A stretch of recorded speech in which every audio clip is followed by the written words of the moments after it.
What is up, Watch fam? Happy Monday and welcome to RANT&H. I am Christian from Theo and Harris, and today we're going to be talking about what I learned watching a watch sell for $18 million.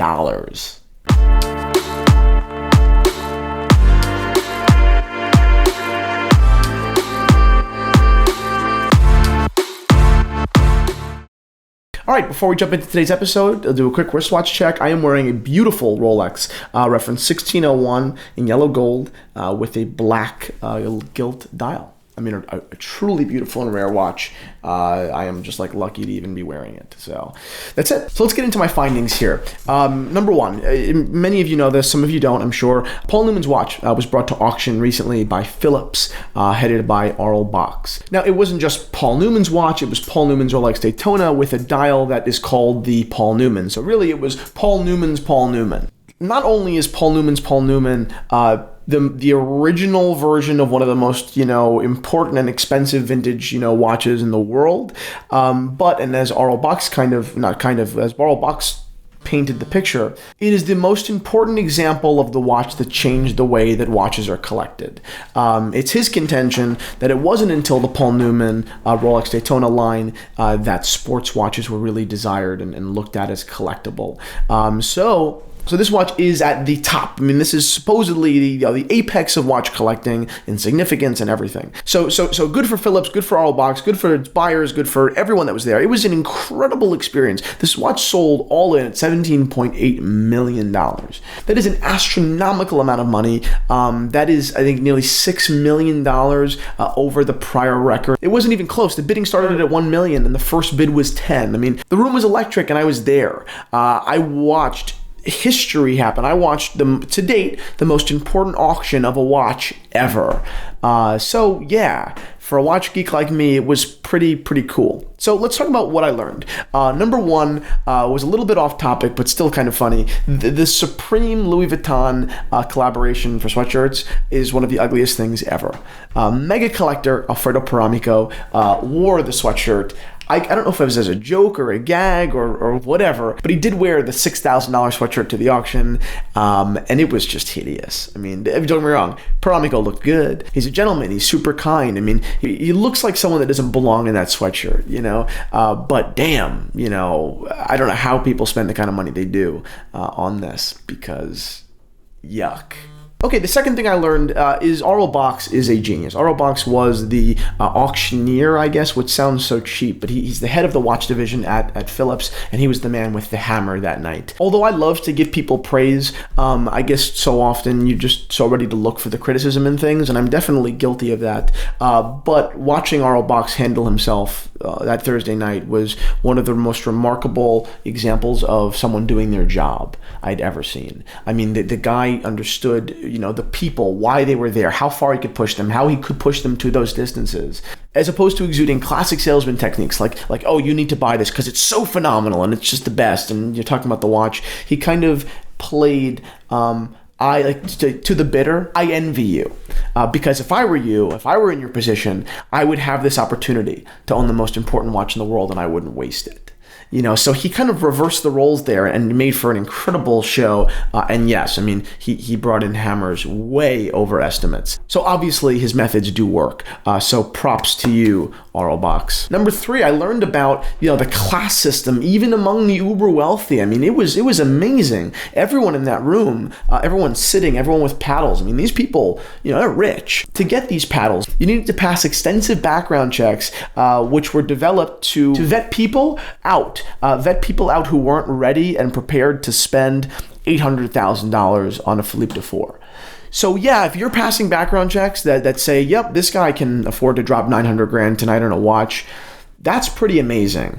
You've got a lot of money. I witnessed the ultimate pissing contest between, whose Daytona was better on their lugs and who had replacement pushers and whose dial was cleaner. And it wasn't fun and sporty.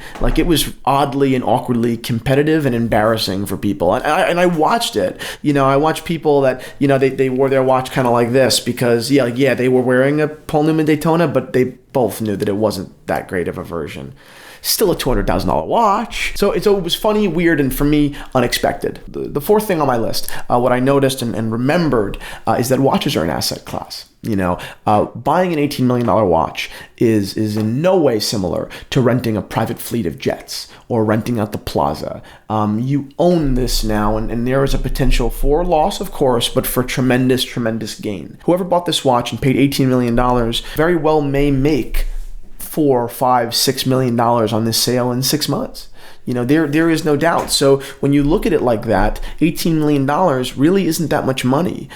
People buy buildings and the people, make massive real estate investments for hundreds of millions of dollars. So an $18 million investment for someone that's used to playing in the hundreds, it's not that big of a deal. To them, there is no sticker shock. We look at it as a watch, because when I wear a Rolex, that's my money tied up, and that's money that I'll never see again. So we look at it as a loss. You're purchasing something that you don't plan to sell. But at this level, a watch isn't looked at just as a watch that you're just going to wear and whatever. It can be, of course. It doesn't change the reality that many of the bidders on this watch very well may have said an $18 million investment is a dwarf compared to what I'm used to, and it can very well not only return me a lot of money, but make me happy because I like watches. So yeah, it's a matter of changing perspective. And the last thing I noticed here is actually what I heard on my way out. After I just watched someone spend $18 million, after I watched another person spend $900,000 and 1 point something million and all these ridiculous numbers, and you're still trying to swallow what happened and understand, how did this even come to be? I mean, how did these people justify? Because not everyone is looking to flip these watches and make money.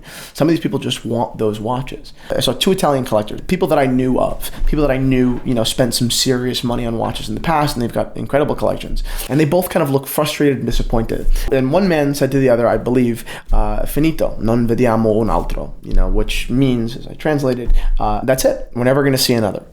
Which really boils down the entire culture but behind this high-end rare auction watch world. You're not going to find another Vacheron Constantin Chocolatone in the condition like this. You're just not. It's not a matter of money. There just aren't any more. And this one probably isn't going to be for sale again because the guy who bought it doesn't need to sell his watches. So that kind of idea gives way to the question, was it not worth paying more for? If I want it, and I'm going to be thinking about it forever. Was it really not worth going for an extra $100,000? Going for an extra $200,000? To us, that sounds like an astronomical. To me, 100, yeah, of course, it's ridiculous, amount of money to consider going up for what you're willing to spend. I mean, it doesn't seem like you're even close to where you want it to be. But to someone like this, someone who has tens of millions of dollars in watches and 15, 30 or 40, 50, 60 million dollars in wealth, is $100,000 really worth that, stone in my shoe? Is that $200,000 really worth me saying, I wish I had it? I wish I wasn't cheap that day. No, you just buy it because you want it, and that's it. You kind of lose sight of what it's worth, or what you plan to spend.